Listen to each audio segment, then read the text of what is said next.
कारण प्रत्येकाला माहित आहे की हसल्यानंतर आपला चेहरा हा सुंदर दिसतो। आपण चेहऱ्यामध्ये आपण जेव्हा छान तयार होतो आणि आरशात पाहत असतो तेव्हा आपण आपल्या चेहऱ्यावरती एक स्माइल धारण करूनच आपण आपल्या आरशामध्ये पाहतो आपलं प्रतिबिंब आणि ते आपल्याला प्रसन्न वाटतं।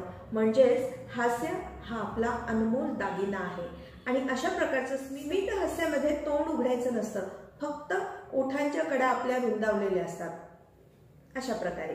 आणि त्यामधून एक आपलं शांत व्यक्तिमत्व पण तरीही प्रसन्न व्यक्तिमत्व दाखवण्याचा आपण प्रयत्न करत असतो। आपण पाहिलं आहे की ज्या व्यक्ती अबोल असतात, कमी बोलणाऱ्या असतात, तर अशा व्यक्ती नेहमी चेहऱ्यावरती अशा प्रकारचं स्मित हास्य धारण करतात, कारण त्यामुळे त्यांचं जे व्यक्तिमत्व आहे ते फ्रेंडली वाटतं। नाहीतर मग अहंकारी किंवा गर्विष्ठ वाटू शकतात, पण तसं वाटू द्यायचं नसेल आणि आपल्याला खूप